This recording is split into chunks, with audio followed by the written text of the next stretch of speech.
오늘도 주의 은혜가 여러분 가운데 함께하기를 주의 이름으로 축복합니다. 아무리 더워도 하나님의 카렌다에는 꼼짝을 못하는 모양입니다. 아침 저녁으로 서늘한 거 보니까 이제 며칠 있으면 백로가 되고 그 다음 지나고 나면 이제 가을 거진 음력으로 8월 15일 이제 다가오겠네요. 이럴 때일수록 여러분 건강 주의하시고 처서라는 것이 원래 아침 저녁으로 일교차가 가장 심할 때가 처서라고 합니다. 지금이 환절기라 여러분 건강 유의하시길 바랍니다. 저도 에어컨을 지금까지 틀고 잠을 잡니다. 이렇게 해보기는 처음입니다.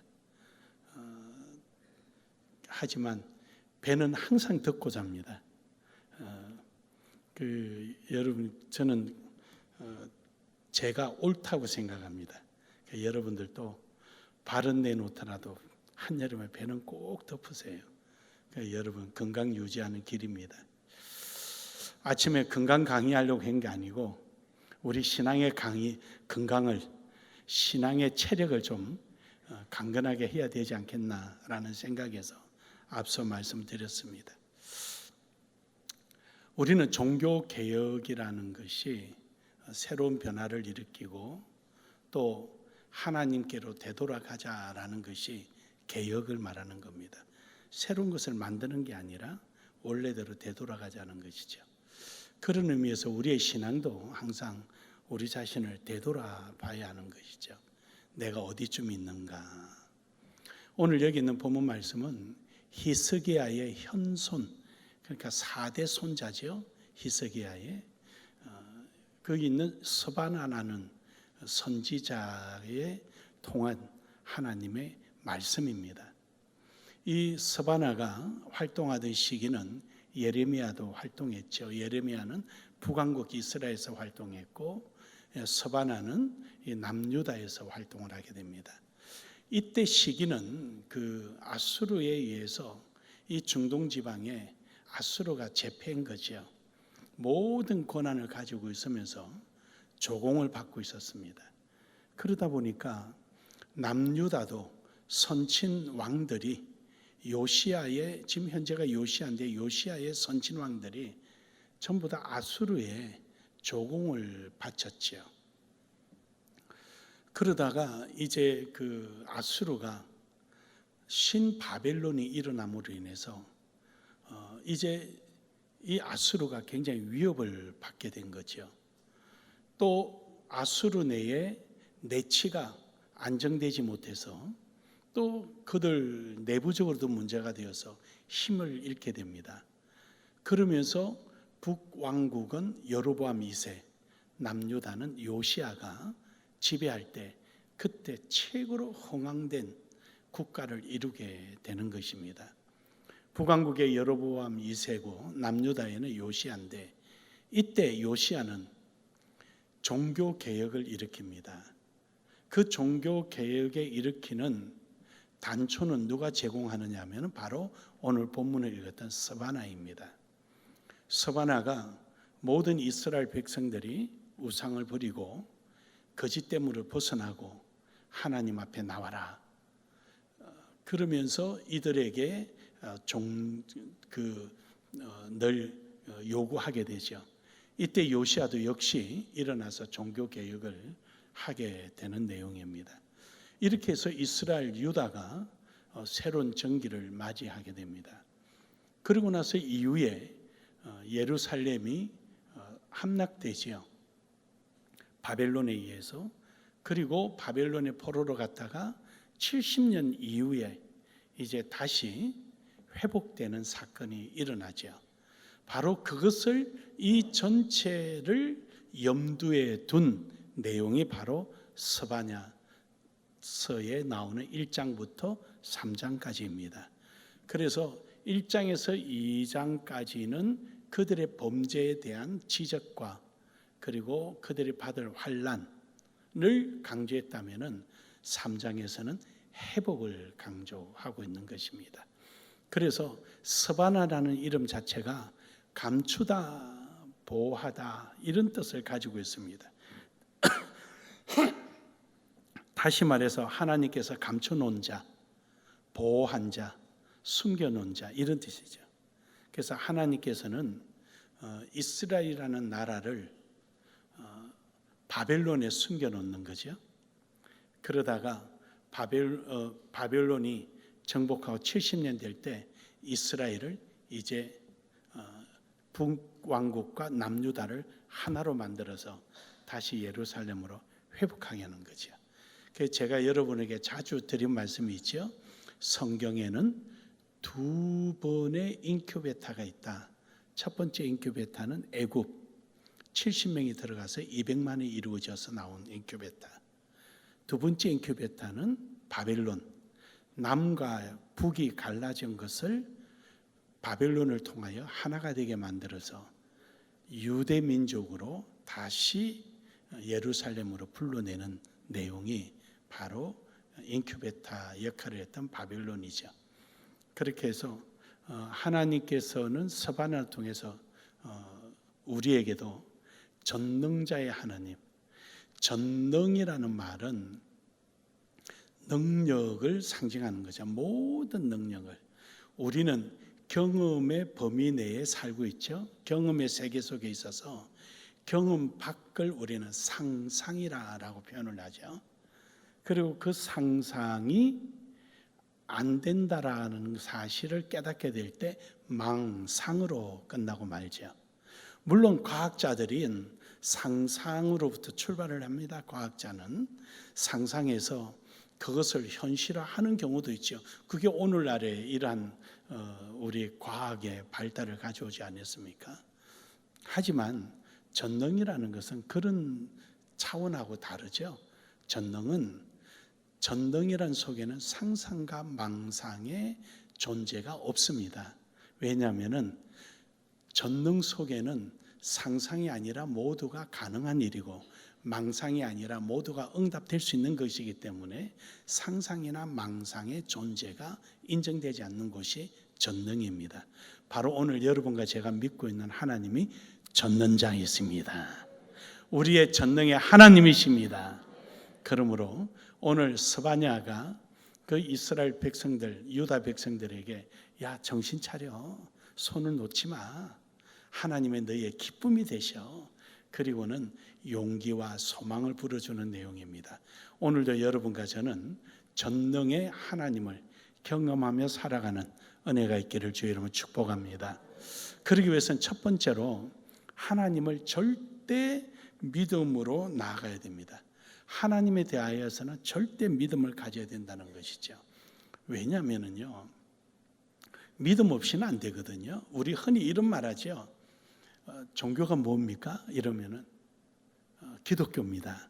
그러니까 이제 일반적인 그 대화에서 좀 사무적으로 이렇게 정제된 표현을 그렇게 하죠.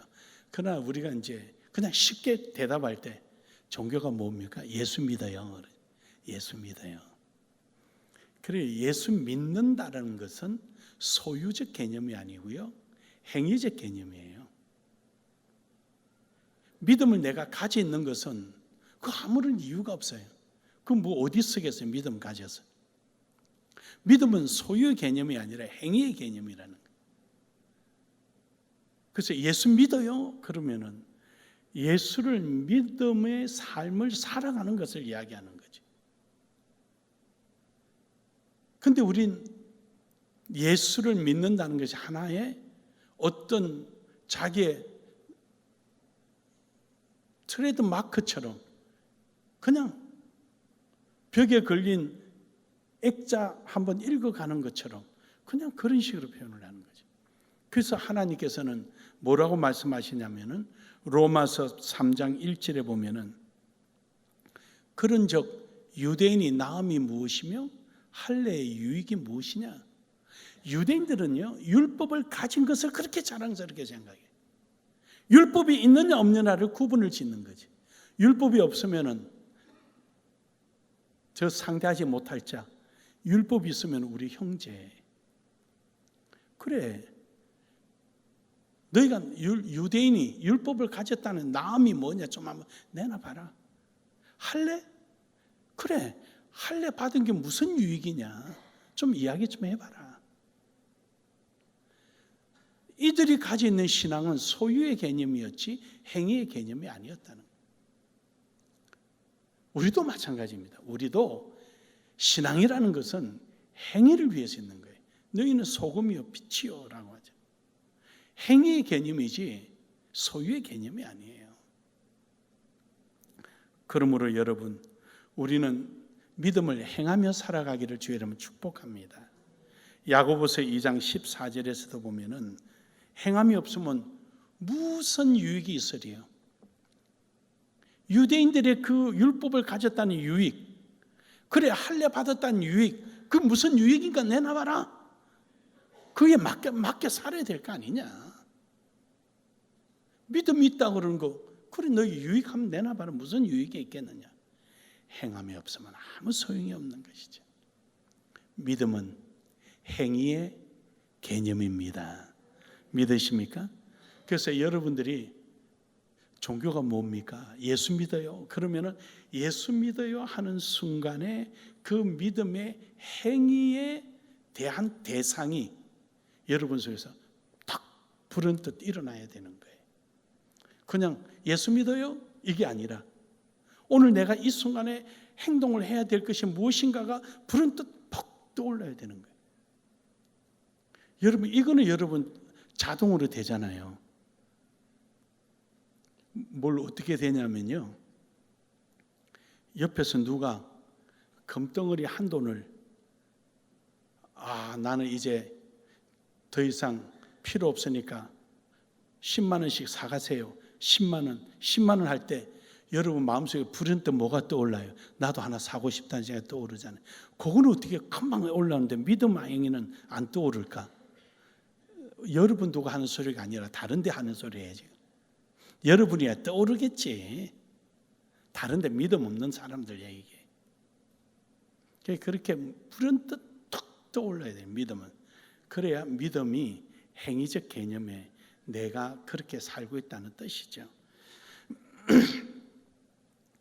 마가복음 2장 5절에 보면은요, 예수님께서 그 중풍 걸린 자 보고 이럽니다. 예수께서 그들의 믿음을 보시고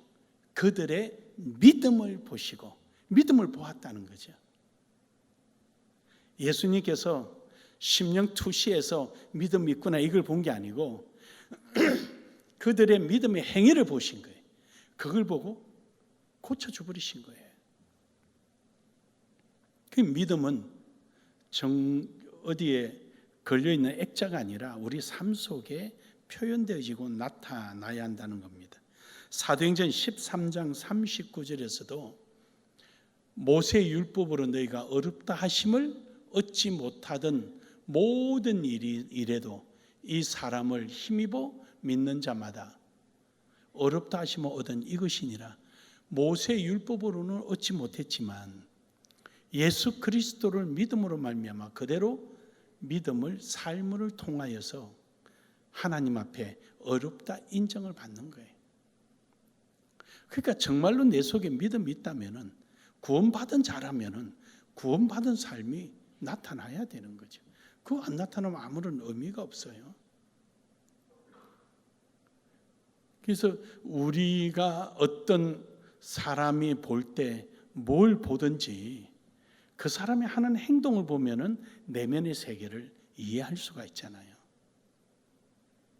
뭐 하는 사람인지, 어떤 사람인지 우리가 알 수가 있잖아요. 그런 것처럼 우리는 우리답게 믿음을 가진 사람답게 전능자의 하나님으로부터 은혜를 누릴 수 있는 자답게 우리는 그렇게 믿음의 삶을 살아가기를 주의 이름으로 축복합니다. 뿐만 아니라 로마서 9장 29절에도 보면은요, 또한 이사야가 미리 말한 바 만일 만군의 주께서 우리에게 씨를 남겨두지 아니하셨더라면 우리가 소돔과 같이 되고 고모라 같이 같으시리라. 씨를 남겨둔 게 뭡니까? 믿음의 씨죠. 예수 그리스도를 말씀하시는 거죠. 그 믿음의 삶을 살아갈도록 하셨기 때문에 소돔과 고모라로 되돌아가지 않은 거죠. 안 했으면 우리는 소돔과 고모라에 또 가 있었던 거죠. 그러니까 믿음의 행위를 믿고 그대로 살아온 사람과 살지 못한 사람은 엄연히 구분이 된다. 전능자의 하나님을 만나고 싶으십니까? 만나기를 원하시면 아멘 합시다. 그럼 우리 믿음을 가집시다. 믿음은 트레이드 마크처럼 내 이름에 걸려있는 명찰이 아니고요, 바로 우리의 삶이 되는 것입니다. 두 번째로는 하나님에 대한 절대적 순종의 삶을 살아야 됩니다. 오늘 여기 있는 말씀 속에서도 보면은 15절에 보면 이래요. 여호와께서 내 형벌을 제거하였고 내 원수를 쫓아냈으며 이스라엘 왕 여호와가 내 가운데 계시니 내가 다시는 화를 당할까 두려워하지 아니할 것이라. 그리고 나서 16절 하반절에 시온아 내 손을 넘어뜨리지 말라. 다시 말해서 내가 내 생각 속에 내 경험의 세계 속에서 그 자리에 웅크리고 앉아있지 말고 나와라. 믿었으면 이제 나와라. 순종하고 나와라. 그 자리에 있지 말고. 여러분에게 새벽 예배든가 수요 예배든가 제가 이런 설교 중에서 이런 말씀 드렸어요. 하나님께서는 징계에는 원인이 있다. 은혜에는 원인이 없다. 은혜는 그냥 주시는 거예요. 징계받는 자는 꼭 징계받는 이유가 있어요. 근데 하나님이 은혜를 주실 때는 이유가 없어요. 그냥 주시는 거예요. 근데 징계를 주시는 이유가 뭐냐? 하나님의 결과는 은혜 쪽으로 인도하는 거거든요. 그러니까 오늘 내게 어려움이 있을 때는 나를 돌아봐야 되는 거죠. 나를 생각해보고 거기서 내가 돌아서서 하나님이 지금 은혜를 주시는 자리로 가면은 은혜의 주인공이 되는 거죠. 근데 가지 않고 고집 부리고 있으니까 계속 고난 속에 있는 거죠. 그래서 하나님은 우리에게 하나님의 약속대로 순종해라. 이 순종이라는 거는요, 우리 그리스도인의 정체성이에요. 이 세상이 가자는 대로 가지 않고 하나님의 말씀이 있는 자리로 우리가 따라가니까 이는 우리 그리스도인의 정체성이에요. 또 순종은요, 신앙의 뿌리예요. 우리가 이 뿌리만 있을 때에는 무슨 나무인지 몰라요. 물론 전문가는 알겠죠. 무슨 나무의 뿌리다. 근데 우리는 잘 모르잖아요.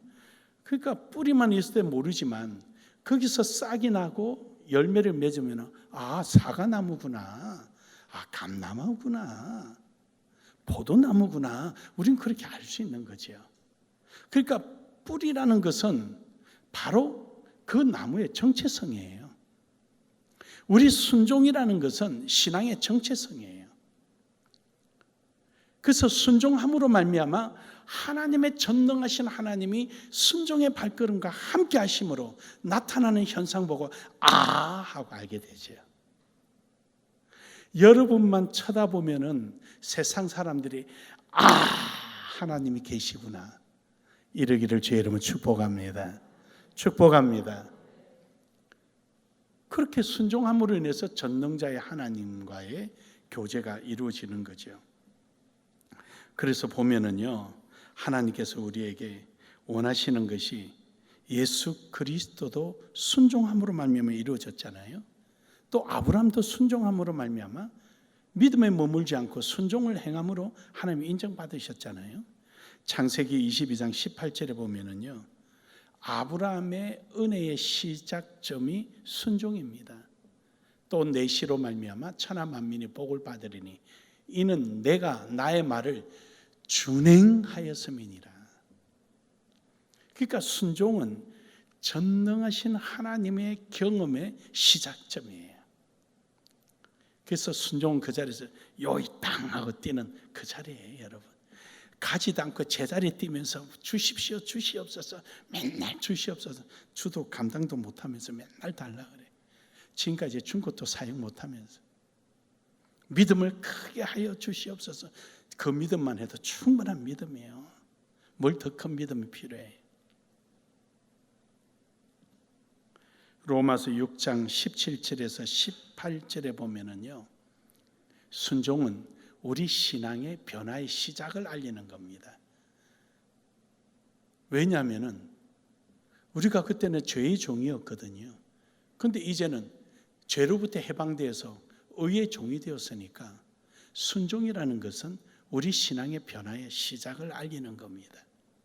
그때는 내 마음대로 했는데 이제는 내가 알지 못하더라도 경험하지 못한 세계, 또 지식적으로 이성적으로 아무리 생각해도 답이 없는 곳 함에도 불구하고 하나님은 요구하면은 아멘 하고 순종하고 가는 거지요.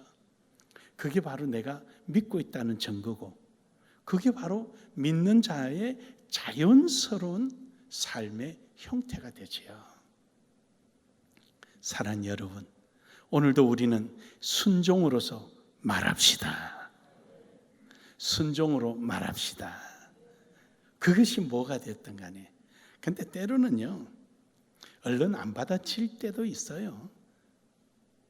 마태복음 21장 30절에 보면은요, 이것 좀 해라 할 때, 나 못해요. 이럴 수 있죠. 언제 전부 다 100% 아멘, 아멘, 뭐 준비가 되어 있겠습니까? 하지만 하나님은 그게 중요하지 않고요, 돌이키는 걸 원하시는 거죠. 돌이키는 것. 지금은 내가 못 받아들여도 하나님 앞에 기도하며 말씀을 생각하며 내 믿음이 활성화될 때, 그래, 이건 아니지. 그리고 돌이키는 자를 하나님은 칭찬하시는 거예요. 근데 그 돌이키는 시간이 천국 갈 때까지 가면 안 되고, 빠르면 빠를수록 좋죠. 빠르면 빠를수록. 그 어째도 순종해야 될 거. 어째도 순종해야 될 거.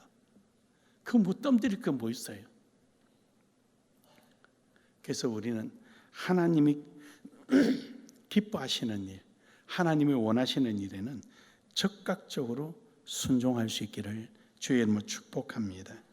히브리서 5장 8절에서 9절에 보면은요, 예수님도 역시 마찬가지셨어요.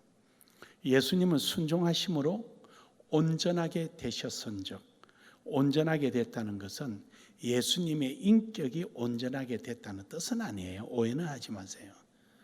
그 뜻이 아니라 하나님으로부터 예수님이 부여받은 사명을 온전하게 순종으로 이루어졌다는 것이죠.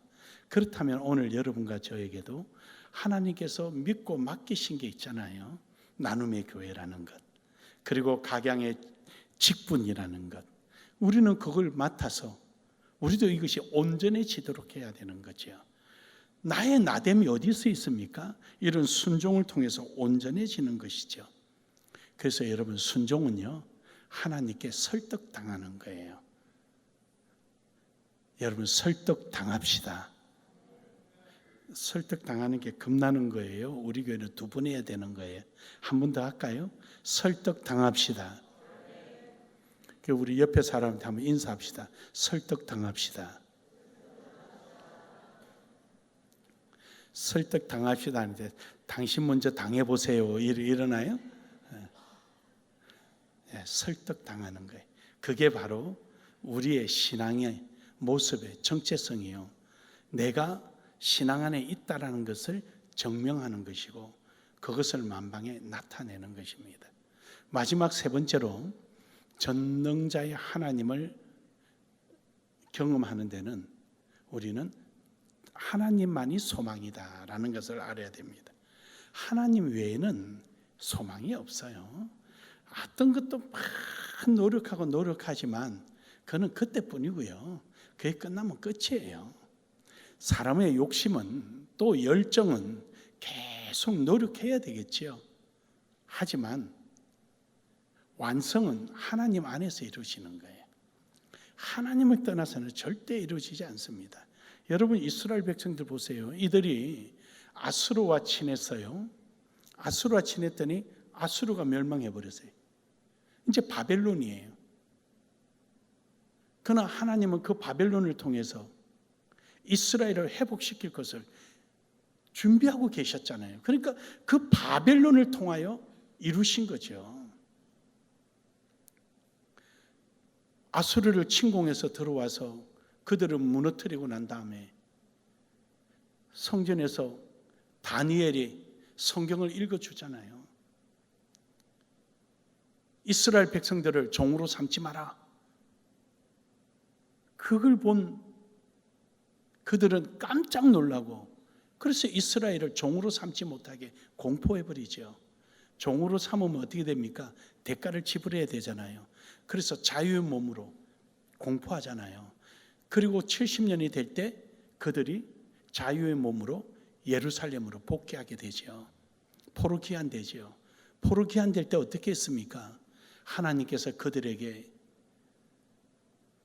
바벨론을 통하여서 성전 건축할 돈을 주고, 또 가는 동안에 해코지 못하게 보초병 세워주고 세금 면제해주고, 여러분 이런 게 어디 있습니까? 유대인 군대 장관을 붙여주고, 여러분 하나님은 이렇게 모든 것을 예비해 놓고 계신 거죠. 그러니까 그들이 70년 동안 바벨론에 있는 것은 고난의 심판의 시간이 아니라 하나님의 특별한 은혜를 경험할 수 있는 준비의 단계요, 기회인 것입니다. 그러므로 여러분, 오늘 여러분에게 좀 좋은 일이 있다고 그것이 끝이 아니고, 어려운 일이 있다고 해서 실망하지 마시고, 우린 유일하신 하나님, 소망이신 하나님만 바라보시리를 주의 이름으로 축복합니다. 여러분, 소망하게 되면은 우리가 가지는 게 뭐가 있습니까? 기도 아닙니까? 기도. 간절히 기도하는 거잖아요. 오늘 본문 말씀 17절에 보면은요, 너희 하나님 여호와가 너희 가운데 계시니 그는 구원을 베푸실 전능자시라. 그가 너로 말미암아 기쁨을 이기지 못하시며 너를 잠잠히 사랑하시며 너로 말미암아 즐거이 부르며 기뻐하시리라 하시니라. 여러분 이 말씀을 믿으십니까? 네. 하나님은 여러분을 볼 때 기쁨을 이기지를 못해요. 감정을 아무리 추스리려도 추스릴 수가 없는 거예요. 이것을 어떻게 표현할 수 있을까? 저는 아무리 생각해도 표현이 안 되는데, 제 경험으로 표현을 한다면은, 어떤 사람이 세계 대회에 나간 거예요. 몇천 명이 각 나라에서 예선하고 거쳐서 대륙별로 예선하고 다 중결선 거쳐서 마지막에 7명이 이제 마지막이 선정된 거예요. 그런데 이 7명이 다 수상자예요. 7등, 6등, 5등 뭐 우수상 뭐 붙여가지고, 그리고 마지막에 1등을 이제 부르는 거죠. 처음에 7등 아무개 불렀어요. 맞추고 6등, 그 다음에 이제 둘이 남았잖아요. 2등을 불러요. 2등 아무개 하는데 1등이 좋아서 펄떡펄떡 뛰는 거예요. 이름은 김갑도를 불렀는데 김갑순이가 더 높이 뛰는 거예요. 왜요? 자기 이름도 안 불렀지만 그때부터 기쁨을 억제하지 못하는 거예요. 별로 내가 만들어낸 이야기가 별로 가슴에 안 닿는 거예요. 난 내 재주가 거기까지예요, 그냥. 그래서 이제 1등 김갑순 부를 때까지, 그 불러서 상패 받으러 나가는 그 순간까지 그 기분이 아주 돌아서서 엉엉 울든지 훌쩍이든지 뭐 그걸 억제하지 못하는 거예요. 그럼 성경적으로 하나 더 찾을까요? 그러려면은 그 누가복음 15장에 나오는 탕자 이야기를 해볼까요? 탕자는 작은 아들이 다 갖고 나서 다 이리 갔다 저리 갔다 다 해쳐버리고 그냥 먹을 것도 없이 돌아오잖아요. 근데 성경은 이렇게 표현해. 상거가 아직 먼데. 그 말은 누가 누군지 모르는 거예요. 요즘 같으면은요, 저거 우리 아들 옷이야. 이렇게 느낌이 오잖아요. 또는 요즘에는 옷이 몸에 딱 이래 맞아서 걸음걸이 보면은 누구 같다 이렇게 느낌도 오지요. 그러나 그때는요 아주 단순해요. 주인은 긴 옷, 종은 짧은 옷, 색깔은 단순해요.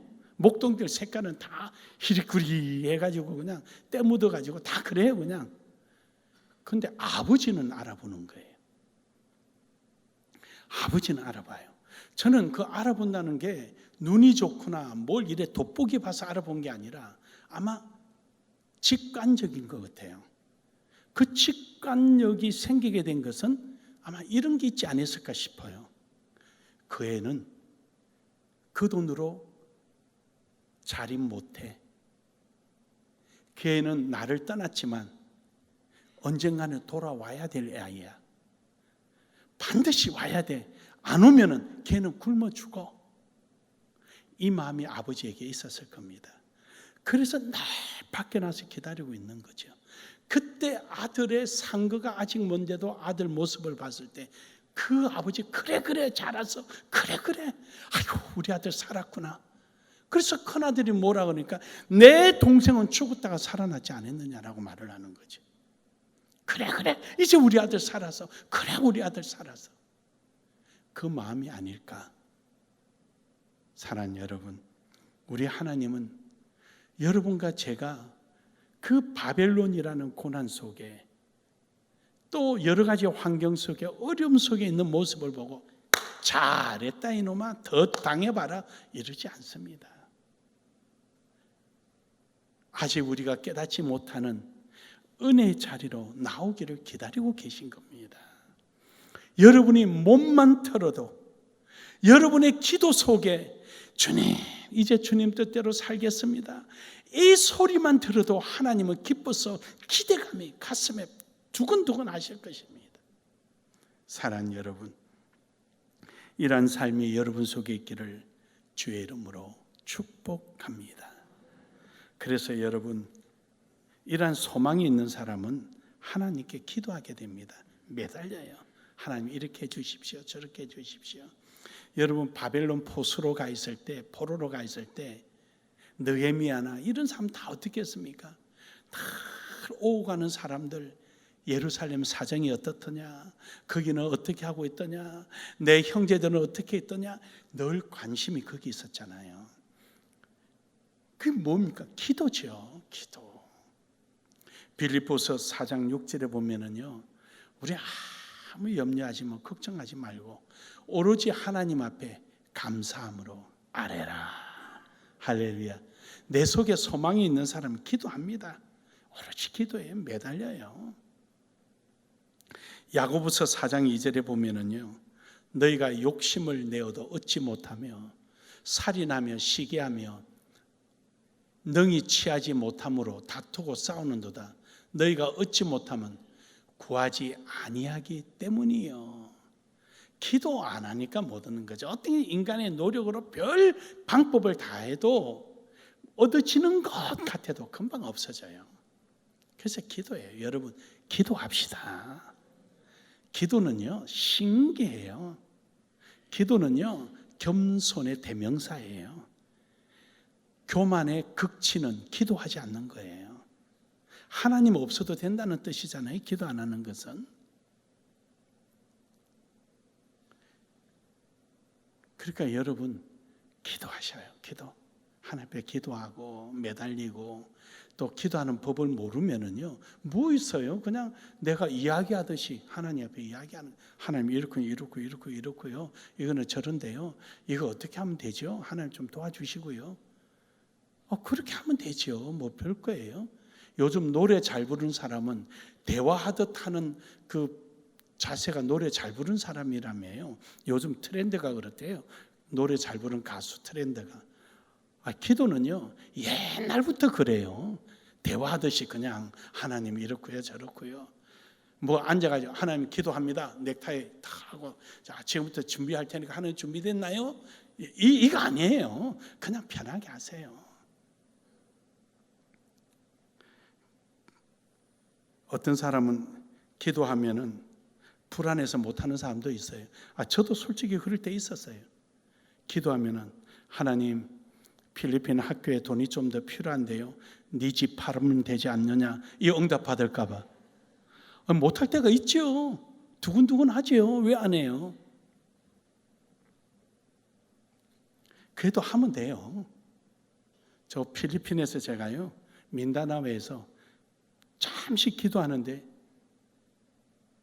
하나님, 학교가 빨리 지어져야 되는데, 근데 나도 모르게 내 마음속에 네 거 가진 거 가지고 좀 먼저 써봐.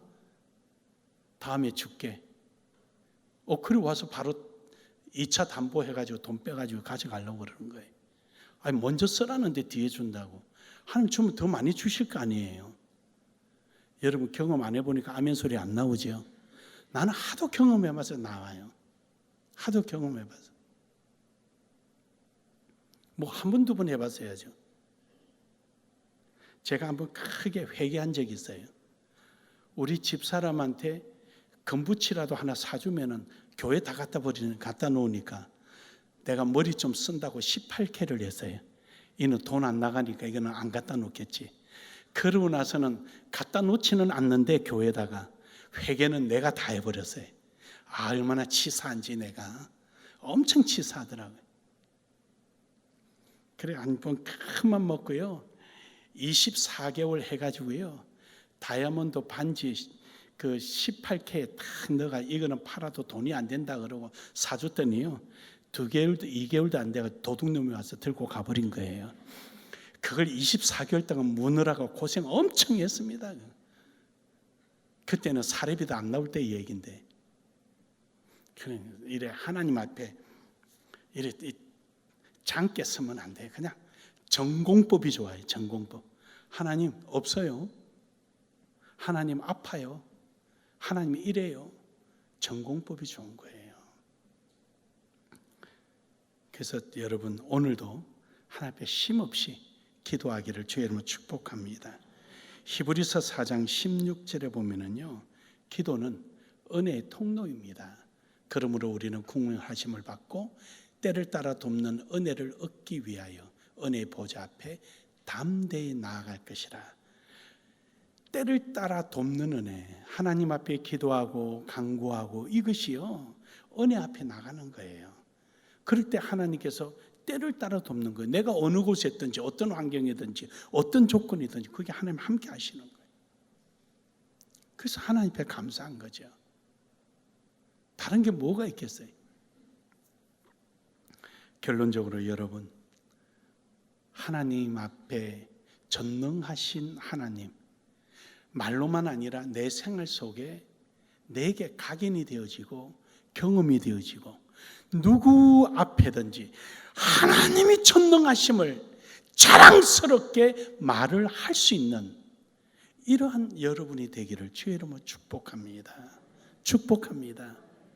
그러기 위해서는 하나님의 말씀을 믿고 그 믿음을 순종으로서 행하고 그 순종이 때로는 고난이요 때로는 광야요 때로는 험한 산악이라 할지라도 소망을 잃지 않고 기도하며 나아갈 때 어느 자리든 그 자리에 전능하신 하나님은 여러분과 함께 하십니다.